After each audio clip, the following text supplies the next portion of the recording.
I was home alone for the week. My family had gone on vacation and I had to stay home and work. It was about 2 a.m. I had stayed up late to watch a scary movie in the dark of my basement. I was intent on really scaring myself and seeing how far into terror I could really go, while still knowing I was safe in my own home. It was then that I heard the pounding of footsteps on the first floor. This was a common and annoying occurrence when my family was home. Every time they would pass through the front hallway, past the basement door, I would hear their footsteps. This time, fear immediately shot through me at the sound. My reflex was to turn the television off immediately. The basement door was up a flight of steps and around the corner, so whoever it was wouldn't have seen any light. I heard the basement door click and turn. As I sat in absolute darkness, I moved slowly so as to be absolutely silent. I crawled behind our large television. As I passed it inch by inch, I noted with panic that its black screen still dimly glowed. I heard footsteps coming down the carpeted but creaky stairs. I froze on my hiding place, listening. For many long minutes, I heard nothing. Had the intruder seen the television's afterglow, or did it fade out in time? Was he standing in the pitch dark, listening for me? I stayed there in the total silence for what felt like eternity. My panic state began to fade, and I began to think more clearly. Did I really hear an intruder? Could someone possibly be standing there in the silence for so long without making any noise? The basement was so exceedingly quiet that the silence itself began to hurt my ears. Could the unknown person really avoid any noise from shuffling or breathing or anything else? If there was an intruder, he was still in the basement, because the creaky stairs were a dead giveaway. The door handle would click, and he wouldn't know how to hide his footsteps on the first floor, so they couldn't be heard down here. I began counting in my head, trying to pass the time. Drool fell from my mouth onto the carpet. I was too afraid to even swallow.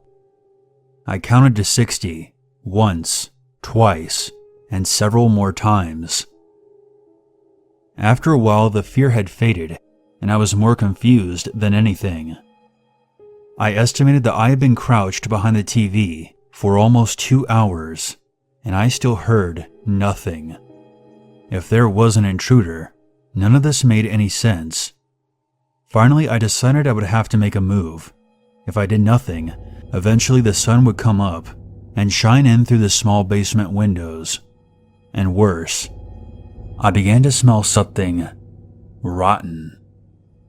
Slowly, I began inching my way towards the stairs, sticking close to the walls. If someone was standing there in the dark, I should be able to go around them and make a break up the stairs. Meanwhile, the horrible odor I was smelling grew stronger. Had something died down here in the night? No living person would smell like that.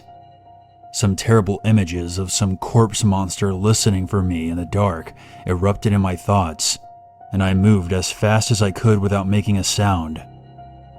As I finally reached the stairs, there came a loud sound, as if something collapsed onto the floor. It was at that moment I leapt forward and tore my way up the stairs, running through the open basement door and my opened front door, now certain that someone was in my house. I called the police from my cell phone and watched my house from down the street. The police eventually came. They checked the inside of my house and then came back out to question me. They found the body of my elderly neighbor on my basement floor. He seemed to have been dead for quite some time. Their belief was that I must have left the front door unlocked, and someone must have wandered inside my house with the body of my neighbor. What the hell was that loud noise that prompted me to bolt up the stairs and out of the house? I asked the police, and they confirmed. The back door to my house was also found open. There was someone else in the basement with us, silent, waiting, and listening in the dark, holding the rotting corpse of my neighbor. If you really like my content and want to support me, please like this video and click the subscribe button. It helps me to grow my channel as essential in reaching a wider audience. Most of you watching my videos aren't subscribed to my channel, and that's why my animations can't reach their full potential. They aren't recommended to more people who would surely love my content as much as you do. You can always unsubscribe at any moment. Thank you in advance, and enjoy the rest of the video. I was hanging out with a bunch of my friends over Thanksgiving break. We all go to different colleges, so this was one of the few times that we were actually able to get together. The group consisted of the usual suspects, which included Adam, Zach, Luke, Brandon, Mario, and myself. We always ended up at Mario's house and would tend to keep to the basement because of its size and seclusion from any unwanted attention. Mario's house is giant, and his basement is no exception. Apart from being very spacious, the basement is also nicely furnished, carpeted, and very comfortable to stay in. During most of our get-togethers, there's a fair amount of drinking, and after a while of being cooped up in the basement, my friends and I started to get rowdy and wanted to drive out to the local club. I'm not much of a drinker, so I usually stay pretty sober during these events. Thus, I'm usually left as the designated driver for everyone. Normally, I'm alright with driving everyone to the club, but during this specific night, I was really against going out. There were several reasons for this. 1. I would have to drive 5 drunkenly annoying people in my truck the day before Thanksgiving, which has the reputation of being the day with the most drunk drivers. I didn't want any of my friends to get an underage drinking violation, even though several of them already had one. I would also get into trouble if the police happened to find alcohol in my bloodstream, which they definitely would have. The second reason why I didn't want to go to the club because there was a high probability that one or several of my friends would end up in a fight. They tended to provoke people when they're drunk. This again leads to the police and underage drinking and all that damaging stuff. I really wanted to stay at Mario's and just hang out in the basement, but they were adamant about going out, and it was 5-1, so I finally caved in. And as the time came closer to leaving, my friends became more and more rambunctious. I had to go upstairs in order to retrieve my keys, so I left my loud friends roughhousing in the basement. I found my keys resting on a table in Mario's kitchen, but while I was walking over to get them, the lights went out. I stood still wondering what the hell just happened. But a few seconds later, the lights came back on. I didn't really think much about it, and went over to grab my keys off the table. That's when I noticed something else, and stopped moving. I couldn't hear the muffled noises that my friends were making below me anymore. I just shrugged it off, assuming that they had started to calm down, which was a good sign. I went back downstairs, but I was surprised to find that none of my friends were there anymore. The back door to the house was located in the basement, so I assumed that they had left through that, and were heading to the cars parked in the driveway. I quickly followed them through the back door, and started heading towards the driveway myself. I got to where the cars were parked, but once again my friends were nowhere to be found. Everyone drove up to Mario's house separately, and I got scared for a second, thinking they all piled into someone else's vehicle and took off intoxicated. But I counted the cars, and saw that all of them were still there. It was the middle of November, so it was cold as shit out, and I wanted to go back inside. But I decided to take a quick lap around the exterior of the house, just in case they were out there smoking or something. I walked around the entire house, but I didn't see or hear anything. So I went back inside through the back door. They still weren't in the basement, but they could have gone upstairs without me knowing. Since the basement is so big, there are 2 stairwells on either side of the room that were separated by a wall. I deduced that while I was coming down one of the stairwells, my friends had gone up the other one, probably looking for me. I went up to the first floor again, and looked around for my friends, but once again, I couldn't find anybody. There was no way they went up to the second floor. The last thing that Mario would want was to wake up his dad while he was drinking. I went up anyway, and looked around for my friends, trying to make as little noise as possible. I couldn't find them on the second floor. The only place left inside the house was the attic, but that was almost impossible for them to get into. They would need a chair just to reach the handle, and it was also locked from the outside. At this point, I was annoyed and confused. Where the hell did they go? I went back down to the basement and called Mario on my phone. It started to ring, but I could hear the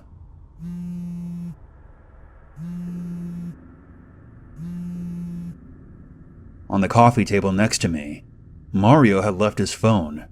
I tried calling Zach. It went straight to voicemail. I tried calling Luke. Same thing. Then Adam and Brandon. Every single one went straight to voicemail. I didn't know what to do at this point besides wait. I just sat there on the couch alone in the basement. I wasn't moving at all. I was just listening to nothing. It was really creepy in the basement all by myself. I don't want to come off as cliché by saying that it was almost too quiet, but that's exactly what it was. It's hard to describe the stillness that I was feeling. The best way I could put it was that I could literally hear the silence around me. I was starting to freak myself out and wanted to turn on the TV. I was about to stand up and get the remote when I heard something. It was very soft, but I knew I heard it. I stood still and let the silence consume me. After a few seconds, I heard the same thing again. It was still very soft, but I could tell what it was. It was snickering. The kind of snickering that you make whenever you try to suppress a laugh by putting your hand over your mouth. That's when it hit me. My friends were hiding somewhere and laughing at me. They obviously didn't want to be found, which is why they were trying to hold back their laughter. Once I figured out what the noise was, I became very annoyed. My friends were intentionally hiding from me even though I was getting genuinely worried about where they were. I got up and started looking around for them again, thoroughly checking all the closets in the basement. There were a lot of them. While I was looking, the snickering started to become more distinguished, but I couldn't figure out where it was coming from. I was at the end of the room, and I would hear the snickering behind me, but once I went over to the opposite end of the basement, I would hear it behind me again. As I mentioned before, the basement is a big area, with a lot of closets and closed rooms, but there are only so many places that a person can hide, and I felt like I checked all of them. Yet the damn snickering was still going on, and it was very noticeable at this point. Then, all at once, it stopped. It cut off out of nowhere, and the lights went out once again. There was no way that my friends could choreograph a stunt like this, especially while they had been drinking. Something was wrong. Something felt off, and it was at that exact moment I started to become scared. Standing in the middle of the dark basement, not moving, and was once again in complete and utter silence. It felt like I was in a nightmare and wanted to wake up more than anything. Instead, I just stood there, too petrified to move. That's when I could hear footsteps. The floor was carpeted, so they were quiet, but I could hear them clear as day. They were coming from my right, but they weren't the type of footsteps that you would expect. These were very particular. They were taken slowly, carefully. Each step was followed by a few seconds of silence, as if whatever was walking did not want to be heard. Something was creeping closer to me. I dared not move my body, but I searched frantically with my eyes, trying to see what was approaching. It was still pitch black, but I could swear I could make out a figure advancing towards me from the right. I closed my eyes and started to cry. I couldn't help it. Warm tears slid down my cheeks as I braced myself for the worst. Then the lights came back on, and I almost screamed. I looked around, but there was no one in the basement with me. The snickering was gone, and I felt lightheaded from the amount of terror that was flowing through me. I was horrified, and I didn't want to be in that room by myself any longer. I still had no idea where my friends were, and as much as I wanted to leave, I still didn't want to leave them behind. If this was some kind of elaborate prank that my friends were trying to scare me with, it worked. But the joke was over, and they would have to come out of hiding by now. I texted each of my friends saying that I was going to leave if they didn't come out. I tried calling each of them 3 times, but like before, they all went straight to voicemail, except for Mario's, which was still buzzing on the coffee table. I told myself that I would give them 5 more minutes to respond, and then I was out of there. 5 minutes passed, and I was leaving through the back door and heading towards my truck. It was almost 2 o'clock in the morning at this point. I was tired, scared, and annoyed. I honestly didn't know what to make of the situation. Once I got home, I started to realize how stupid I was for thinking that there was some monster in the basement with me. I knew my friends were just trying to scare me for whatever reason, and I'm sure that I gave them the exact reaction that they were looking for, me crying by myself in the dark. They probably had it on video too, and were going to post it on every single media platform they could. I no longer felt bad for leaving them behind. As a matter of fact, I felt betrayed by them. I spent over an hour worrying about where my friends had disappeared to, and tried looking for them, and in return they scared the living shit out of me, and made me feel like I'm an idiot. I went to bed, and waited anxiously for the morning to come, so I could give my friends hell for what they did. When I woke up the next morning, I immediately went for my phone, and was shocked to find that Mario had sent me a text around 3:30 a.m. I opened the text to find nothing but gibberish. It clearly looked like a drunk text. I really wasn't surprised by this. Mario had sent me many drunk texts before. It was almost 11 a.m., and if the guys had stayed up all night drinking, there was no way that any of them were awake yet. I decided to wait it out and make them call me first. It wasn't too long after I woke up that I received another message. This time it was from Mario's dad. "Did you guys go somewhere? I can't seem to find anybody. I actually left last night. I don't know if they went somewhere, but I couldn't find them either. Have you tried calling or texting any of them? I keep getting their voicemail." "Yeah, I'm getting the same thing." "Alright, well if Mario or anybody else calls, you tell them to call me so I know where they are." "Will do." About 2 hours later, Mario's dad texted me again. "Hey, have you heard anything from your friends yet? Mario and I were supposed to go somewhere today, but he still isn't answering his phone." "No, sorry, I haven't heard anything from them yet." I still hadn't told them about the drunken text, because Mario's dad hates it whenever Mario and his friends come over to drink. Around 4 p.m., Mario's dad messages me once again. "Have you heard anything yet? I'm starting to get worried. All the other parents are starting to call me asking me where everyone is. I've tried calling Mario and everyone else over and over again, but none of them are answering." "I still haven't heard anything, but I'll try calling them myself. Don't worry, I'm sure they're fine. They probably stayed up all night over someone else's house, and have been sleeping in all day." "Okay, just please tell me if you hear anything." I started texting and calling my friends again, but I still wasn't getting anything. Another 3 hours go by. It's a little past 7 at this point. I was starting to get very worried, but I didn't realize how serious the situation was until I got a knock on the door. It was the police. They informed me that Mario's dad and several of the other parents reported their sons missing. I was driven back to Mario's house and was greeted by several other police officers, as well as all of my friends' worried parents. The parents kept asking me questions about what we were doing last night and where their children had gone, but I honestly didn't know. I just kept reassuring them that everybody was alright, but after a while, even I was starting to doubt myself. 2 police officers, one skinny and one fat, escorted me into the basement. They kept asking me questions and I answered as best as I could, but I was starting to become delirious from everything that was happening. I told them the whole story, starting from when I went upstairs to get my car keys. I told them about the snickering and how the lights went out. I told them about the figure I saw creeping towards me in the dark. At this point, I didn't care how crazy it sounded. I just wanted my friends to be okay.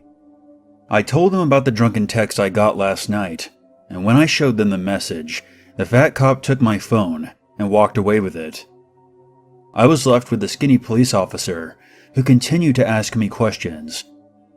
I asked him if Mario's dad had found his phone on the coffee table. The officer told me that Mario's dad found no such thing. I informed the officer that I distinctly remembered seeing Mario's phone on the coffee table, and had assumed that he retrieved it later, which would explain the drunken text I got from him last night. He wrote down a couple more notes and left, telling me to stay where I was. I was back in the basement, standing almost exactly where I was when the lights went out. The scene now, compared to last night, was completely different. There were detectives everywhere looking over everything, dusting for fingerprints and asking questions. I closed my eyes and zoned out for a while. I was sucked back into reality when the fat officer yelled for me to come over. He was standing next to some geeky-looking guy wearing glasses. Once I got over to them, the fat cop asked me if I was playing some kind of sick joke. Stunned, I asked him what he was talking about. The guy with the glasses was the first to answer. He informed me that the text that Mario had sent me last night was not gibberish. It was Latin, and translated to, "Your friends are with me now."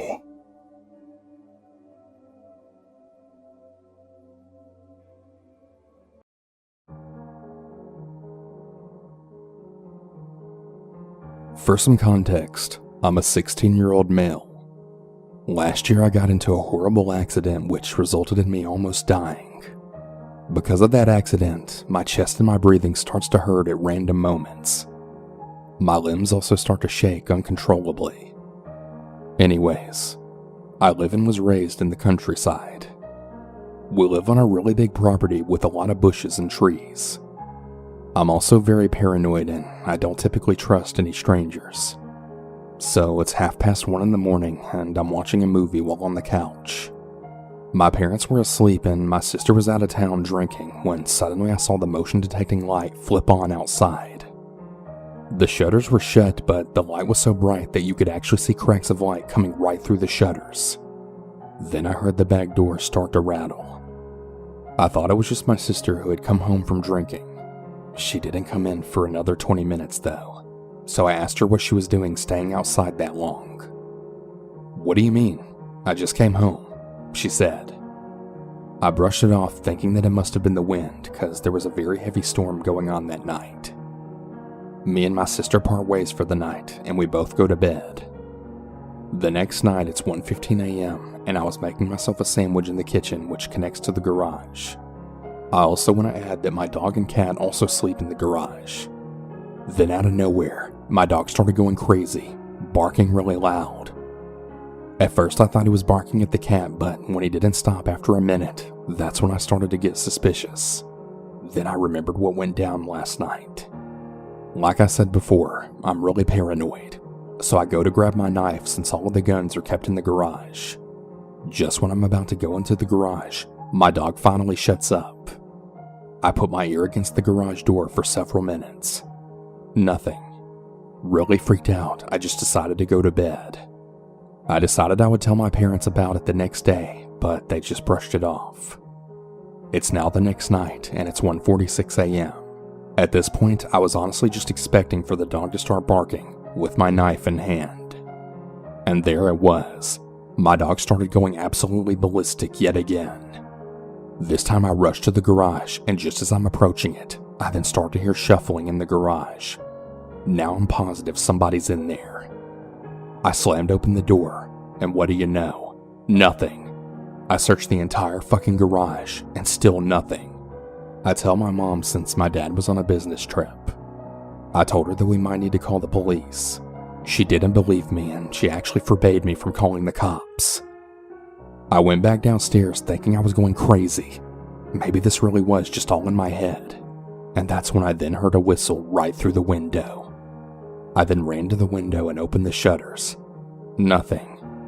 I started walking to the garage when I heard another tap, followed by another whistle at the kitchen window. I swung open the blinds to see the motion sensor light on. I burst in the garage to grab a shotgun, but it's empty. I was looking everywhere for the ammo, but I couldn't find one single shell anywhere. That's when I then realized that the shotgun ammo wasn't the only ammo that was missing. All of the ammo, rifle, pistol, revolver, and shotgun were all gone. Then I heard 3 taps right on the garage door right next to me, followed by yet another whistle and a laugh. Luckily, I knew where my dad had kept the spare ammo hidden at, so I grabbed the shells from the hidden stash, which was luckily not found by the guy. I go back inside the living room to hear more taps and whistles at every fucking window. The living room window, the kitchen, the game room, the garage, everywhere. The guy kept tapping and whistling and sometimes laughing at every fucking window. I really have no idea how he was managing this. We live in a really huge house. He must have been literally sprinting around the house, and even if he was, it would be almost impossible to keep this up. I was waiting outside the kitchen door for him to show up at the window, and there it was, the taps and the whistle and that damn laugh. I then burst out the door, locked and loaded. He was gone, or so I thought, because when I then looked up, I saw a tall, slim black shape in a hoodie right on the roof. Just when I'm about to shoot it, I drop to the ground, unable to breathe because of my condition. While I lay there on the cold ground, I aim my gun at the guy on the roof, but my body starts to shake uncontrollably, also because of my condition. The guy jumps down, and I kid you not, he puts his fucking lips right on my ear and starts whistling. I lay there pretty sure I'm about to die, when he then starts walking off in the direction of my pool. After 2 or 3 minutes, I scramble myself up using my shotgun as a sort of walking stick because my legs are still shaking. I thought that he was now gone, so I went back inside. This time when I told my mom, she finally believed me.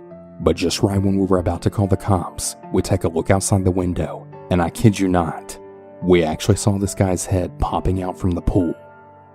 The cops eventually arrived and they searched the property. They found all the missing ammo in our shed. They also found muddy footprints all around our property, and get this, the words "oh no" carved in the wall. We also managed to find out that he got inside the garage by moving a heavy metal plate which blocked a hole to the outside. An absolute nightmare. So to the whistling, psychotic, laughing maniac, I dare you to come back so I can finish the job this time.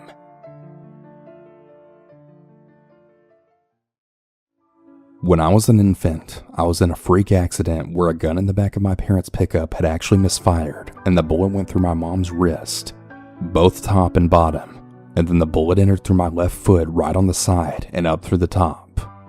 I still have my foot and I got super lucky. Fast forward about 34 years. It's now March 2018. I'm battling one of the worst ear infections I've ever had. I had barely slept for days because I couldn't lay my head flat without bawling my eyes out. My fiancé Steve had been working construction and he takes sleeping meds in order to fall asleep. So we go to bed on this Thursday night as he had to work early in the morning on the Friday. I was finally beating the ear infection, so this night I was totally out, sleeping so heavy for the first time in days.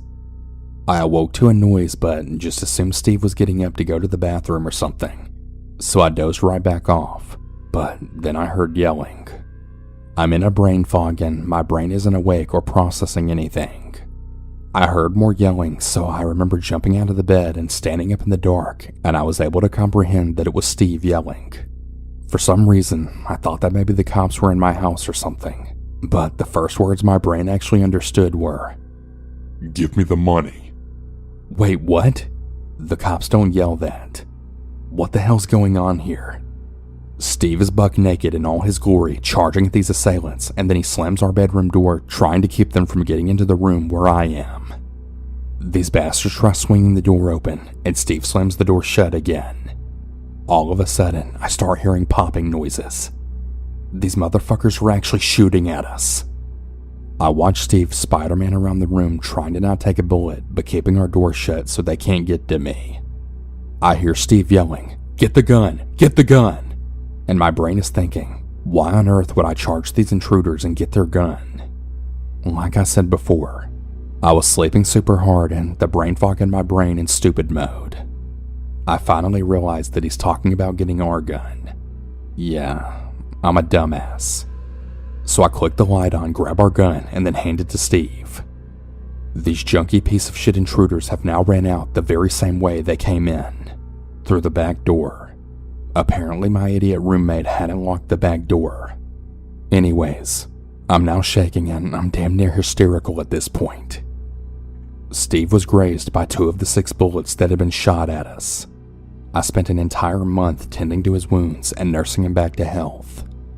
We also got a dog and we installed a home security system. I sometimes still put a chair under the doorknob some nights, and I haven't had a good night's sleep in like 2 years. Most nights Steve would have slept right through anything due to the meds, and I would have woke up to them. but by some miracle he heard them first and protected me and himself like a true hero. He wasn't even supposed to be home yet. He was supposed to be in Florida until the next week, but came home early. I absolutely tremble at what these two armed robbers would have done to a woman all alone sleeping heavily and having no clue that they were there until it was too late. I think that I'm cursed, or that the people who love me the most always end up having to take a bullet for me. My mom did it first, and now my fiance has too. It scares me to tears to think that anyone that's close to me keeps having these freak gunshot incidents just for being close to me. To the dirty scumbag piece of shit intruders that broke into my house and took away my sense of security, I really fucking hope karma gets you.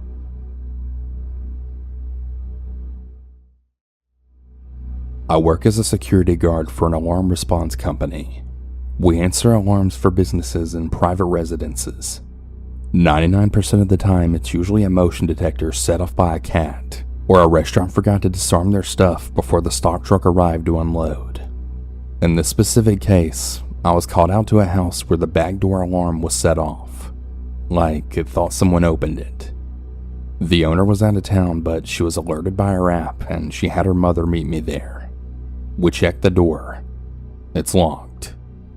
We figured that maybe someone tried the door but that it didn't budge, then setting off the alarm, but there's a light on inside. The mom mentions this to the daughter on the phone. Daughter says she isn't sure if she left the light on or not. It's a good idea to make people think someone's home, but she isn't sure. Well, that gave me a bad tingle. The mother wanted to go inside to check, but she didn't have a spare key. The neighbor did, but they were asleep and the mom didn't want to wake them. So I fill out my papers and go back to my normal patrol routes. An hour later, the same home sends an alert out. Now, I'm the only one in my city zone, so I answer it again. When I pull up, police and CSI are there talking to the mother and now the awake neighbor. They're reviewing the video footage sent to them by the daughter. I look at the footage. There were 4 armed men wearing masks and hoodies that came out of the bathroom literally a minute after the mother and I left. They proceeded to rob the place. They had apparently broken in and then locked the door behind them for appearances. They're the ones who turned on the light. The mother then told me that 3 guys had robbed her daughter's home about a month before. Somehow they just knew when this girl would be out of town. They appeared smart, desiring a quiet robbery without any conflict, but they brought guns, so I guess they were prepared to shoot their way out of trouble if need be. The mother had wanted to go in that night. If she had had a key or woken the neighbor for the key, we would have likely been shot dead by these guys when we went inside. My work doesn't give me Kevlar vests or anything. If I ever get another house call when someone is there, I am definitely not going inside no matter what is asked of me. I count myself fortunate the way was blocked this time, because I was absolutely prepared to foolishly go in and check if I could. The 1% of calls where something is actually off, it's never been as bad as this one. To those armed robbers, I'm really, really glad we never met.